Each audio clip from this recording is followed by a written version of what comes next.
Hi guys, स्वागत है आपका ओल्ड स्कूल के एक और नए एपिसोड में। और आज की इस वीडियो में हम लोग बात करने वाले हैं आ गले लग जा मूवी के बारे में, जो कि 1973 में आई थी। और गाइस, ऐसी मूवी अब बिल्कुल नहीं बनती है। क्या कमाल की फिल्म थी ये, और इसके कुछ गाने बहुत ज़्यादा आइकॉनिक है। इस फिल्म की स्टार कास्ट में थे शर्मिला टैगोर, शशि कपूर, शत्रुघ्न सिन्हा, ओम प्रकाश और तलत खत्री, जिनको मास्टर टीटू भी कहते हैं। और उन्होंने क्या रोल किया था। इस मूवी को डायरेक्ट किया था बहुत ही लेजेंडरी डायरेक्टर मनमोहन देसाई ने, और बॉक्स ऑफिस कलेक्शन के हिसाब से ये फिल्म हिट करा दी गई थी। तो ठीक है, इस फिल्म की कहानी स्टार्ट करते हैं। तो कहानी है प्रेम नाम के एक बंदे की, जो कि एक लड़की को देख के पागल हो जाता है।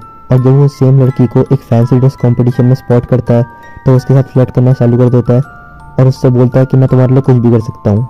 वो लड़की बोलती है कि फिर मेरा एक काम करो, मेरे को एक एड्रेस पे आके मिलो, वहाँ पे हम साइंस के स्टूडेंट हैं, एक एक्सपेरिमेंट के लिए बंदे की जरूरत है। तो प्रेम तो पहुँच जाता है। बाय द वे, उस लड़की का नाम होता है प्रीति। तो प्रेम के कपड़े उतार के उसे लौटाया जाता है और टीचर लेसन पढ़ाना स्टार्ट करते हैं। वो बोलते हैं कि अगर कोई बर्फ़ के पानी में गिर जाए और उसे बहुत ज़्यादा सर्दी लग रही हो, तो उसे सोने नहीं देना चाहिए, क्योंकि वो मर जाएगा। उसे बचाने के लिए हम उसे कुछ इंजेक्शंस दे सकते हैं। अगर उस टाइम इंजेक्शंस अवेलेबल नहीं है, तो हम उसे शराब पिला सकते हैं ताकि उसकी बॉडी गर्म हो जाए। और अगर कुछ भी अवेलेबल नहीं है, तो हम उसको जिस्म की गर्मी दे सकते हैं। अब जिस्म की गर्मी समझ जाओ यार। अब यहाँ पे जोश जोश में प्रेम काउंटर वाले को ये बोल देता है कि मिस प्रीति तो मेरे पे फ्लैट है। और बुरी किस्मत, पीछे प्रीति का बाप हीराचंद खड़ा होता है और वो सब कुछ सुन लेता है। और वो बोलता है कि तुम मेरी बेटी के बारे में क्या बोल रहे थे। वो घबरा जाता है और वहाँ से भाग जाता है। हीराचंद प्रीति से पूछता है कि ये कौन लड़का था। प्रीति बोलते पता नहीं, पीछे पड़ा हुआ है। जब प्रीति गाड़ी से घर जा रही थी, तो प्रेम स्केटिंग करके उसके पीछे आ जाता है और गाना गाना स्टार्ट कर देता है। वो भी गाना गाना स्टार्ट कर देती है। गाने गाने में वो गिर जाती है नीचे बर्फ़ में और बर्फ़ के पानी में डूब जाती है। प्रेम उसे निकालता है और अपने दोस्त के घर पे लेके आता है और दोस्त को बोलता है कि डॉक्टर लेके आ। लेकिन उसका दोस्त शराब पीने चले जाता है, क्योंकि वो शराबी होता है। जब बहुत देर तक डॉक्टर आया नहीं, तो उसे प्रीति के टीचर की बात याद आई, जिस्म की गर्मी, और उसने दे दी। इसके बाद प्रीति होश में आ गई और उसको लग रहा था कि प्रीति उससे अब बात नहीं करेगी और उसे बुरा भला कहेगी। लेकिन उसने बोला कि जान बचाने के लिए थैंक यू, और बोला कि हम घर बसा सकते हैं आपस में। तो वो बहुत खुश हो जाता है और बोलता है मैं अपनी माँ को बता के आता हूँ। लेकिन उसे पता चलता है कि उसकी माँ की तबीयत बहुत ख़राब है, इसलिए वो थोड़े दिन के लिए बाहर चले जाता है। अब प्रीति को लगता है कि इसने मेरे साथ कुछ कर लिया और ये बाहर चला गया, कहीं मेरा यूज़ तो नहीं कर रहा था। इस बात का फ़ायदा उठा के हीराचंद, जिसको सब कुछ पता चल चुका था, वो प्रेम के नाम से एक फेक लेटर लिखता है और प्रीति को दे देता है। उसमें लिखा होता है कि मैंने सिर्फ तुम्हारा यूज़ किया है, और अगर अब समाज में अपनी इज्जत चाहती हो तो मुझे 40,000 रुपये दे दो। इस बात से प्रीति बहुत हर्ट हो जाती है और वो प्रेम से कनेक्शन तोड़ देती है। दूसरी तरफ हीराचंद प्रेम के पास जाता है और बोलता है कि तुम एक गरीब इंसान हो और हम बहुत अमीर इंसान हैं। प्रीति कभी तुमसे शादी नहीं करेगी। कुछ स्टैंडर्ड नाम की भी चीज़ होती है।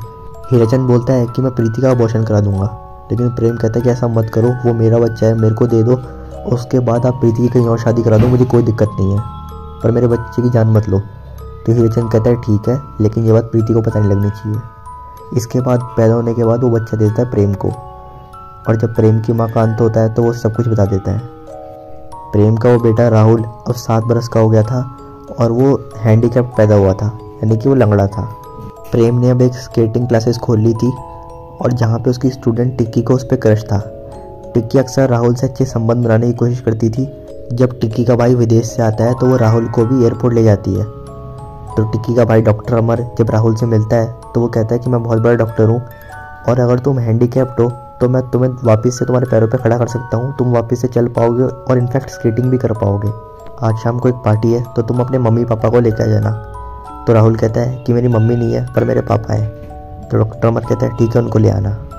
और अब हमें क्या पता चलता है कि डॉक्टर अमर की जो मंगेतर थी वो होती है प्रीति। पार्टी में डॉक्टर अमर प्रेम को प्रीति से मिलाते हैं, और यहाँ पे राहुल एक गाना भी सुनाता है। गाना गाने के बाद डॉक्टर अमर ये अनाउंसमेंट करते हैं कि मैं राहुल का इलाज करूँगा और वो दोबारा से अपने बाप की तरह स्केटिंग भी कर पाएगा। राहुल ने जो गाना सुनाया था वो वही गाना था जो प्रेम प्रीति के लिए गा रहा था। प्रीति जानने की कोशिश करती है कि इसने किससे शादी की जिससे राहुल पैदा हुआ, और इसकी लाइफ में चल क्या रहा है। उसको जानने के लिए वो उसकी स्केटिंग क्लासेस ज्वाइन करती है और राहुल से दोस्ती भी कर लेती है, और वो कभी कभी राहुल को घर भी ले जाती है अपने। राहुल जब घर में आता है तो हीराचंद को बहुत अच्छा लगता है, क्योंकि उसे पता होता है कि उसका असली नाती है, और वो बहुत इमोशनल भी हो जाता है। इसके बाद जब प्रीति उसे छोड़ने आती है, तो राहुल कहता है कि आंटी आप हमारे साथ खाना क्यों नहीं खाती। तो प्रीति खाना खाने बैठ जाती है। खाने के बाद जब राहुल पान लेने जाता है तो प्रीति प्रेम से कुछ बातें करती है और वो यहाँ पे उससे पूछती है कि तुमने ये चिट्ठी क्यों लिखी थी। प्रेम कहता है कौन सी चिट्ठी, तो प्रीति चिट्ठी निकाल के दे देती है। और भाई ये इतनी इलॉजिकल बात है ना, मतलब 7 साल हो गए उसने चिट्ठी संभाल के रखी है। प्रेम उस चिट्ठी को पढ़ता है और उसे हीराचंद की पूरी चाल पता लग जाती है, लेकिन वो डॉक्टर अमर की मंगनी नहीं तोड़ना चाहता था, इसीलिए वो ये झूठ बोल देता है कि ये चिट्ठी मैंने लिखी है। प्रीति उसे बहुत जोर कर रैपटा मारती है और बोलती है कि तुमने अपने बच्चे को वो गाना क्यों सिखाया है जो तुमने मेरे साथ गाया था, मतलब तुम मुझसे अभी भी प्यार करते हो ना। तो प्रेम राहुल के सर पे हाथ रख के कसम खा देता है कि मैंने अगर किसी से प्यार किया है तो सिर्फ राहुल की माँ से किया है। प्रीति को बहुत बुरा लगता है और वहाँ से भाग जाती है, लेकिन उसे सच्चाई नहीं पता थी कि राहुल ही उसका बच्चा है। जब राहुल का ट्रीटमेंट चालू होता है तो प्रीति के टीचर उसके हॉस्पिटल में आते हैं और डॉक्टर अमर को सब कुछ बता देते हैं।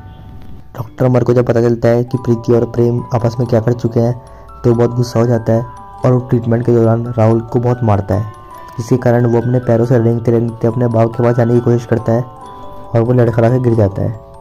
प्रीति जब पूछती है कि आपने राहुल के साथ ऐसा सलूक क्यों किया तो वो कहता है कि मेरे सलूक करने के कारण ही वो आज 2-4 कदम चला है और आपको बुरा इसलिए लग रहा है क्योंकि वो उसका बेटा है जिसने आपके शरीर को गर्मी देख के आपकी जान बचाई थी। प्रीति हट जाती है और वहाँ से चली जाती है। टिक्की अमर को बोलती है कि उसे प्रेम से शादी करनी है, तो अमर बहुत गुस्सा हो जाता है और बोलता है कि वो तुमसे उम्र में बहुत बड़ा है। उसे बहुत गुस्सा आता है कि उसने पहले उसकी मंगेतर छीन ली और अब उसकी बहन छीनना चाहता है। कुछ बच्चे जब टिक्की को परेशान कर रहे होते हैं तो प्रेम उनके पास जाता है, उनसे फाइट करता है और वो स्केटिंग पे लड़ाई कर रहे थे। वो लोग उसको चाकू मार देते हैं और उसको एक घर में बंद करके उस घर को आग लगा देते हैं। राहुल अपने बाप की जान बचाने के लिए बैसाखी छोड़कर दौड़ने लग जाता है और अपने पिता को कैसे न कैसे करके बाहर ले आता है और हॉस्पिटल में भर्ती करवा देता है। ऑपरेशन थिएटर में जाने से पहले प्रेम अपने बेटे राहुल को ये बोलता है कि अगर मैं वापस ना आऊँ तो इस पर्स में तेरी माँ की फ़ोटो है, अपनी माँ के पास चले जाइयो। जब टिक्की वो फ़ोटो देखती है तो उसके चेहरे पर इतना बुरा एक्सप्रेशन आता है कि क्या बताऊँ। फिर वो प्रीति को दिखाती है और प्रीति को अपनी फ़ोटो देख के बहुत ज़्यादा आश्चर्य होता है और वो हीराचंद से जाके बोलती है कि पिताजी मेरा बच्चा तो मरा हुआ पैदा हुआ था, तो राहुल मेरा बेटा कैसे हुआ। हीराचंद सबको सच बता देता है और प्रीति कहती है मैं आपको कभी माफ़ नहीं करूँगी। इसके बाद हॉस्पिटल से एक लाश बाहर आती है, उसको लगता है कि प्रेम मर गया, इसलिए वो डॉक्टर अमर को जाकर खींच के चाटा मार देती है। लेकिन वो डॉक्टर अमर कहता है कि मैं इतना ही बुरा इंसान नहीं हूँ, मैंने उसे बचा लिया है। और प्रेम दोबारा से ठीक हो जाता है और एक हैप्पी एंड हो जाता है और राहुल अब स्केटिंग भी कर पा रहा था। दोस्तों आपको ये वीडियो कैसी लगी मुझे कमेंट में ज़रूर बताना और लाइक कर देना वीडियो को और चैनल को सब्सक्राइब कर देना, बेल आइकन ऑन कर देना। तो मिलते हैं अगली वीडियो में। जय श्री राम।